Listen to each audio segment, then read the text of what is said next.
श्री स्वामी समर्थ. नमस्कार मंडळी, स्वागत आहे तुमचे माझ्या यूट्यूब चॅनेलवरती.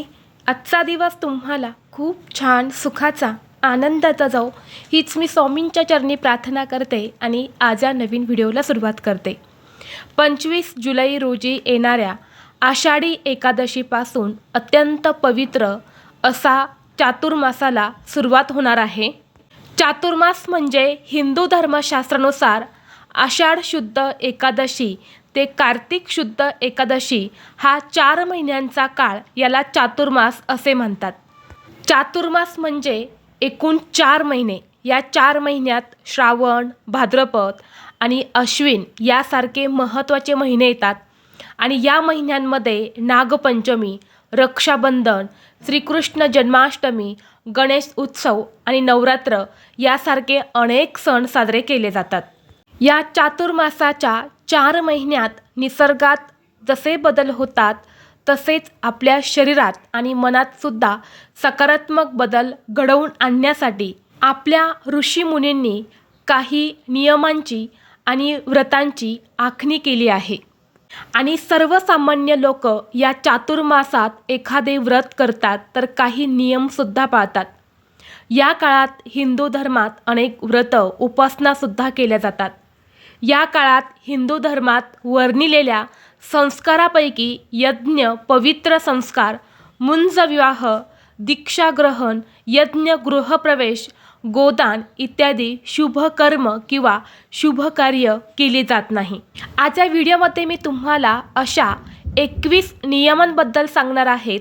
या चातुर्मासात या 21 नियमांपैकी एक नियम तुम्हाला अवश्य पाळायचा आहे. जर या चातुर्मासामध्ये तुम्ही यापैकी एक नियम जरी पाळला तरीही तुम्हाला या चातुर्मासाचं पुण्यफळ प्राप्त होईल.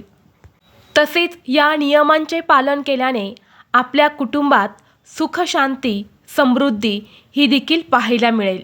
तर आजच्या व्हिडिओमध्ये मी तुम्हाला जी काही माहिती सांगणार आहे तर ती अतिशय महत्त्वाची आहे. त्यामुळे तुम्ही हा व्हिडिओ स्किप न करता शेवटपर्यंत नक्की पहा. आपल्या चॅनलवरती नवीन असाल तर चॅनलला सबस्क्राईब करा आणि असेच माहितीपूर्व नवनवीन व्हिडिओ पाहण्यासाठी बेल आयकॉनलाही प्रेस करा. म्हणजे जेव्हा कधी मी नवीन व्हिडिओ अपलोड करेल त्याचं नोटिफिकेशन सर्वात अगोदर तुम्हाला भेटेल आणि तुम्ही एक पण व्हिडिओ मिस करणार नाही. तसेच कमेंट बॉक्समध्ये ओम नमो भगवते वासुदेवाय हा मंत्र नक्की लिहा, जेणेकरून भगवान विष्णूंची कृपा ही तुमच्यावर आणि तुमच्या कुटुंबावर सदैव राहील. तसेच व्हिडिओला एक हाईप देखील द्या.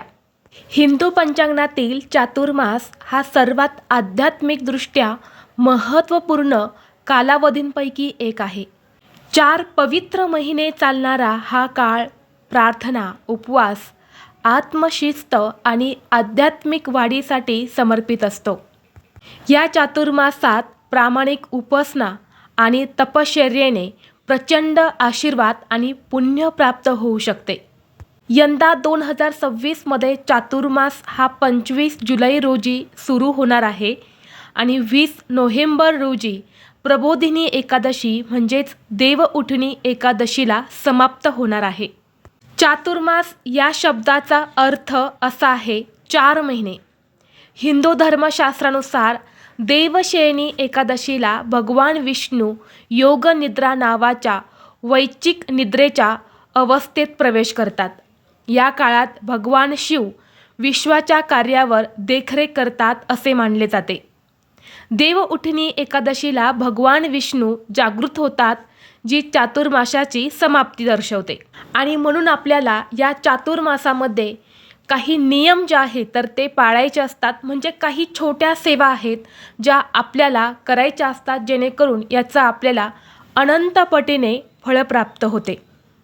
आता यातला पहिला नियम असा आहे की या चातुर्मासामध्ये दररोज 4 महिने तुळशीसमोर हळदीने स्वस्तिक काढावं आणि तुळशीची नियमितपणे पूजा करून तुळशीसमोर तुपाचा दिवा लावावा.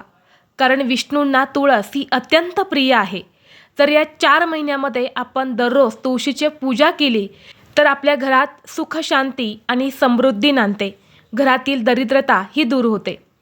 पुढचा नियम म्हणजे या चातुर्मासामध्ये दररोज महादेवाच्या मंदिरात जाऊन महादेवाच्या पिंडीवर दुधाने अभिषेक अवश्य करावा.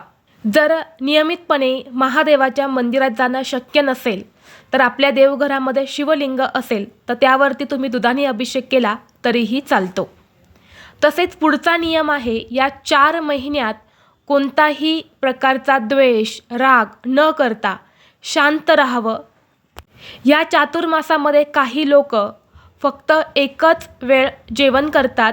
जर तुम्हाला शक्य असेल तर तो नियम देखील तुम्ही पाळू शकता.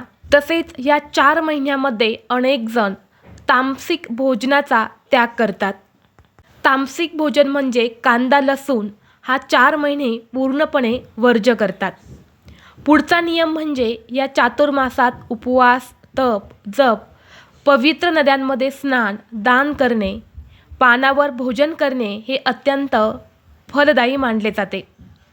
या महिन्यात धार्मिक कार्य केल्याने विशेष फळ प्राप्त होते आणि भगवान नारायणाची कृपा ही सदैव आपल्या कुटुंबावर आणि आपल्यावरती राहते.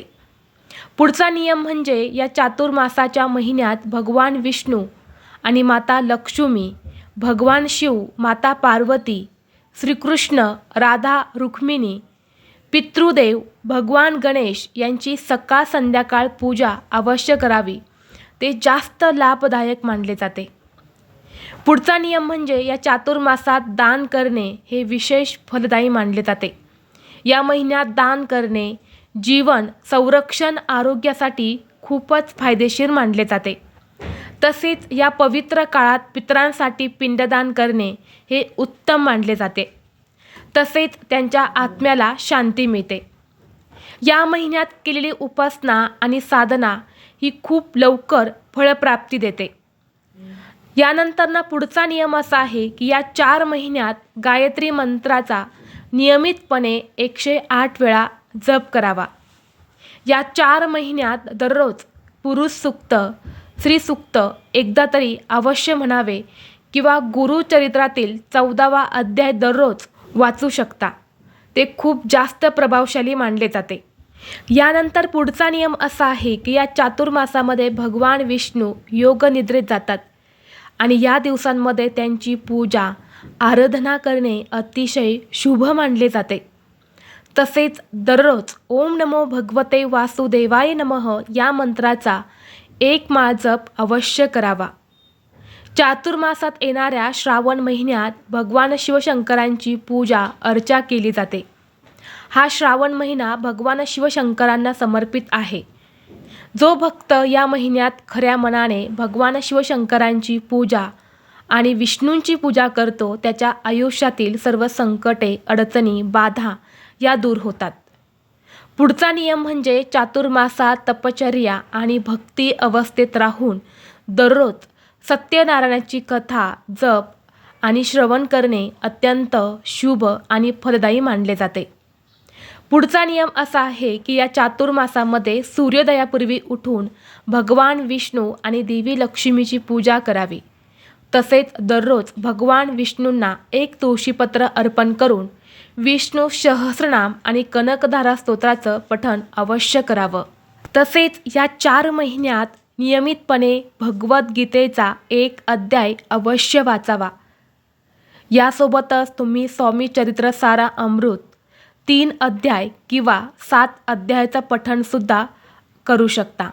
3 अध्याय आणि 7 अध्याय म्हणजे नियमितपणे 3 अध्यायाचं किंवा 7 अध्यायाचं पठण तुम्ही करू शकता. त्याचबरोबर या चातुर्मासामध्ये दररोज महादेवाच्या मंदिरात जाऊन शिवपिंडीवर 11, 21 किंवा 108 बेलपत्र व्हावे. यामुळे भगवान शिवशंकर यांचा कृपा आशीर्वाद हा प्राप्त होतो. तसेच महादेवाच्या पिंडीवर पांढरे फूलसुद्धा अर्पण करावे. पुढचा नियम म्हणजे या 4 महिन्यात दररोज आपल्या देवघरात तुपाचा दिवा अवश्य लावावा. जो दिवा आपण देवघरामध्ये नियमितपणे तेलाचा लावतो तोच दिवा जर 4 महिने आपल्या घरात तुपाचा लावला तर ते खूप जास्त शुभ मानलं जातं. या चातुर्मासातील 4 महिन्यात दररोज नियमितपणे घरातील देवांना नैवेद्य दाखवावा. त्यासोबतच दररोज गाईला घास द्यावा. गाईला गूळ आणि चपाती अवश्य खाऊ घालावी. पुढचा नियम म्हणजे या चातुर्मासातील या 4 महिन्यात विद्यार्थ्यांनी दररोज गणपती अथर्वशीर्ष पठण करावं. यामुळे मुलांना उत्तम आरोग्य, बुद्धी प्राप्त होते आणि मुलांची प्रत्येक क्षेत्रात प्रगती होते. चातुर्मासातील प्रत्येक शुक्रवारी श्री सूक्ताचं 11 वेळा पठण अवश्य करावे. या 4 महिन्यात बेलाच्या झाडाखाली संध्याकाळी दिवा अवश्य लावावा. बेलपत्राचे झाड हे महादेवाचे एक रूप आहे आणि म्हणूनच त्याची अवश्य पूजा करावी. या चातुर्मासामध्ये नवीन उपक्रम किंवा मोठे प्रकल्प सुरू करणे आवर्जून टाळावे. विवाह, गृहप्रवेश आणि मुंडन समारंभ यासारखे शुभविधी चुकूनही या महिन्यात करू नये. तामसिक पदार्थांचे सेवन आणि चैनीच्या सवयी आवर्जून टाळाव्या. खोटे बोलणे, एखाद्या व्यक्तीची फसवणूक करणे, राग करणे, नकारात्मक वर्तवणूक करणे हे सुद्धा आवर्जून टाळावे. या चातुर्मासात मन, शरीर आणि आत्मा यांच्या शुद्धीकरणावर जास्त भर दिला जातो. तर अशा प्रकारे चातुर्मासातील या नियमांचे पालन केल्यास आपले आरोग्य सुधारेल, संपत्ती मिळेल, मानसिक पीडा ही कायमची नाहीसे होते, सर्व इच्छा पूर्ण होतात आणि सर्व प्रकारच्या पापांचा नाश होतो. तसेच सर्व प्रकारच्या मानसिक विकारांचा नाश होतो. आपल्या पूर्वजांचे आशीर्वाद हे प्राप्त होतात. भगवान विष्णू आणि भगवान शिव यांची कृपादृष्टी देखील प्राप्त होते. आनंद, समृद्धीमध्ये वाढ होते. आपल्या घरात भरभरून बरकत येते. आत्मविश्वास, त्याग, समर्पण आणि संयम ही भावना विकसित होते. तर ही अत्यंत महत्त्वाची माहिती मला तुमच्यापर्यंत शेअर करायची होती. व्हिडिओ आवडला तर लाईक करा, चॅनलवरती नवीन असाल तर सबस्क्राईब करा आणि हा व्हिडिओ आपल्या मित्रपरिवारासोबत जास्तीत जास्त शेअर करा. चला तर मग भेटू असंच पुढल्या एका नवीन व्हिडिओमध्ये.